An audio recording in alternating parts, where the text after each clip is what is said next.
Assalamualaikum warahmatullahi wabarakatuh. Selamat pagi anak-anak. Hari ini kita masih belajar menggunakan tema 4, subtema 2, pembelajaran 5 dan 6. Nanti Bu Ayu akan berikan video pembelajaran. Kalian simak baik-baik ya anak-anak. Oke, gak usah lama-lama, langsung kita tonton videonya. Berikutnya ada bacaan cara menjaga kelas agar bersih. Mari kita simak bersama-sama. Banyak cara yang dapat dilakukan untuk menjaga kelas agar bersih. Lantai, tembok, dan langit-langit harus dibersihkan setiap hari adik-adik. Jika lantainya berdebu, hendaknya dipel agar debunya terangkat dengan baik. Perlengkapan kelas lainnya juga harus dibersihkan, misalnya lemari, papan tulis, meja, dan kursi.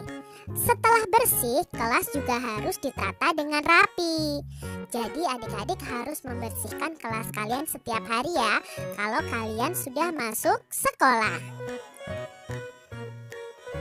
Kita harus berhati-hati ketika membersihkan kelas. Hati-hati ketika membersihkan tempat yang lebih tinggi agar tidak jatuh. Hati-hati mengangkat benda yang berat. Kaki dan tangan bisa saja terimpit. Ketika membersihkan papan tulis, harus pelan-pelan agar debu tidak masuk ke mata dan hidung kita. Menjaga kelas agar bersih dan sehat itu sangat penting. Adik-adik kalau membersihkan tempat yang lebih tinggi, hendaknya kalian meminta tolong kepada teman kalian untuk memegangi kursi atau meja yang kalian gunakan untuk alas. Lalu ketika kalian mengangkat benda yang berat, juga meminta tolong kepada teman kalian. Nah, sekarang Dayu dan teman-teman telah menjaga kebersihan ruang kelas. Mereka menjaga kebersihan kelas bersama. Sikap mereka pantas loh untuk ditiru. Sikap itu merupakan contoh kebersamaan di kelas. Tahukah kamu dengan kegiatan yang menunjukkan sikap kebersamaan di kelas? Nah, di sini ada gambar contoh kegiatan yang bisa kita lakukan dengan teman-teman kita yang menunjukkan kebersamaan di sekolah. Apa saja yang dilakukan Dayu dan teman-temannya? Nah, dari gambar ini Dayu dan teman-temannya sedang menari bersama, sedang belajar kelompok bersama, sedang bermain peran dalam drama bersama. Ini menunjukkan sikap kebersamaan walaupun mereka berbeda agama, berbeda suku, berbeda jenis kelamin, berbeda perawakan tubuhnya, tetapi mereka tetap dalam kebersamaan. Sikap apa saja sih yang harus dimiliki agar dapat terwujud kebersamaan di kelas? Nah, sikap kita yang harus kita miliki supaya terwujud kebersamaan di kelas adalah: pertama, saling menghormati walaupun berbeda agama. Tidak memaksakan kehendak kepada orang lain.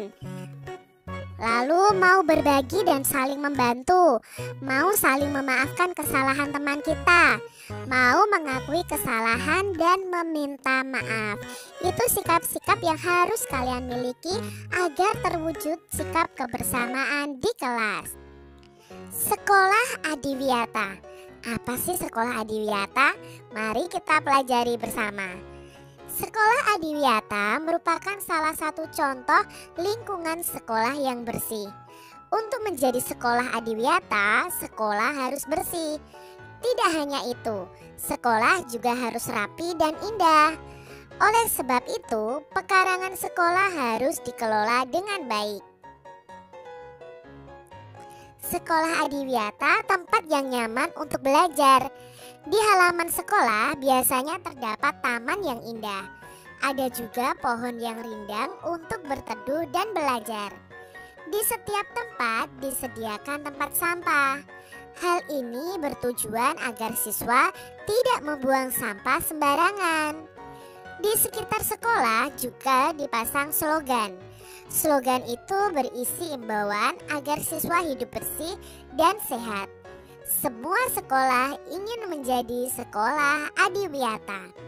Adik-adik, jadi sekolah Adiwiyata adalah sekolah yang selalu menjaga kebersihan, kerapian, keindahan dari sekolahnya. Saat ini banyak sekali sekolah-sekolah yang ingin menjadi sekolah Adiwiyata.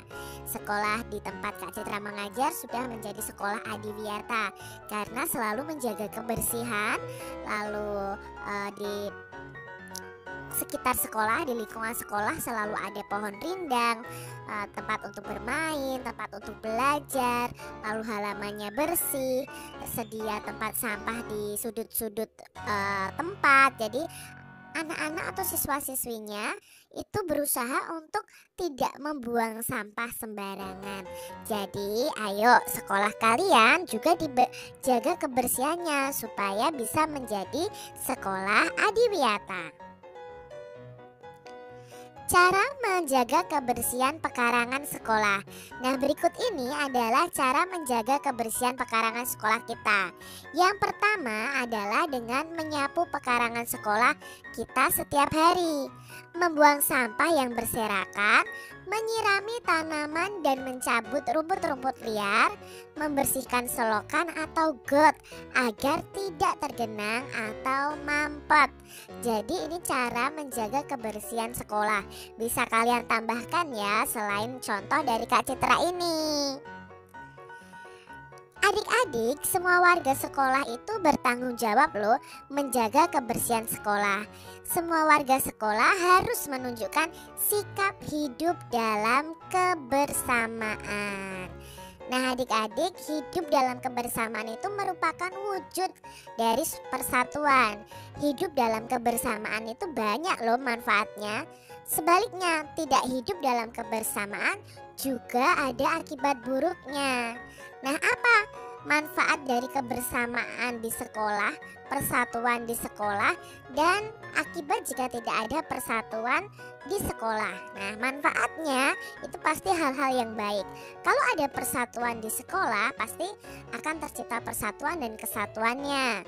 Lalu pekerjaan menjadi lebih ringan, akan mempererat persaudaraan, dan akan memiliki banyak teman. Sedangkan akibatnya apa kalau tidak ada persatuan dalam keberagaman di sekolah?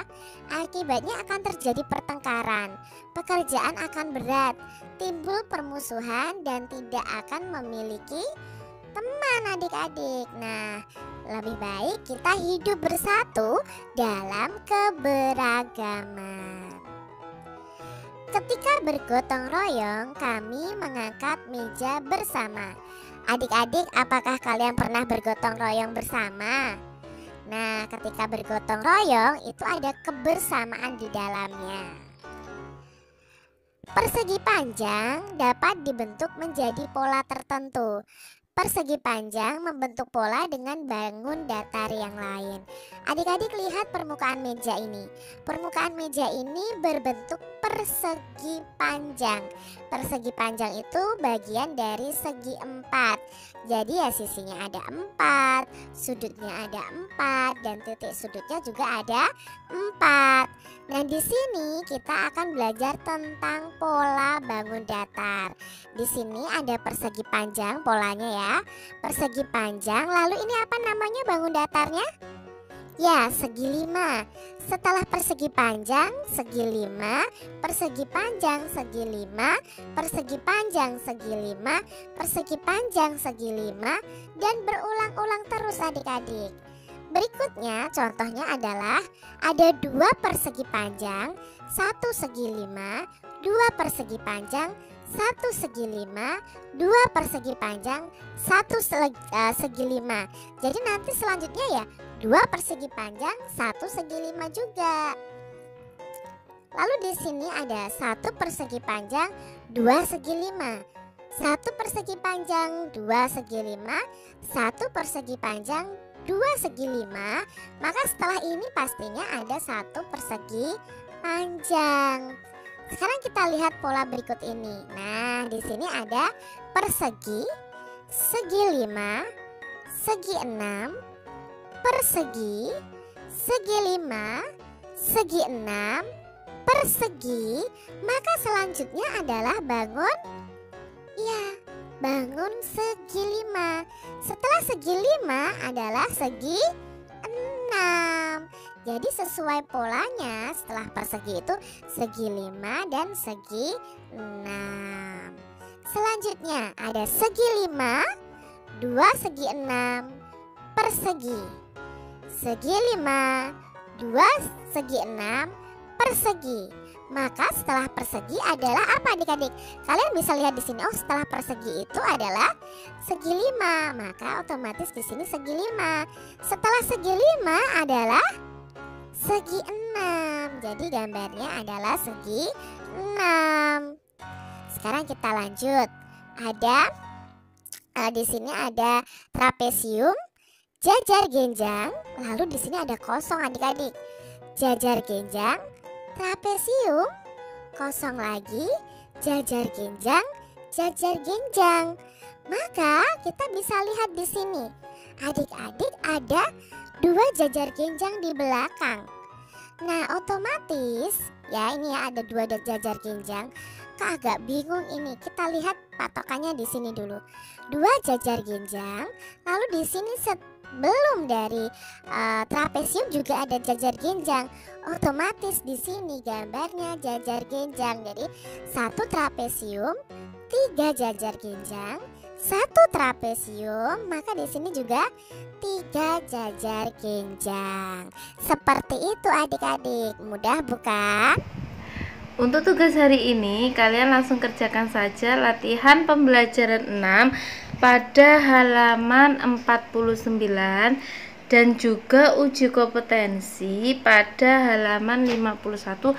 Tetapi untuk uji kompetensi hanya pilihan gandanya saja.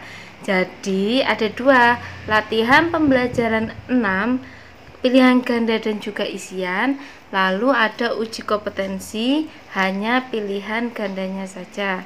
Mungkin itu aja yang boleh sampaikan. Jangan lupa nanti kirimkan foto pembelajarannya. Wassalamualaikum warahmatullahi wabarakatuh.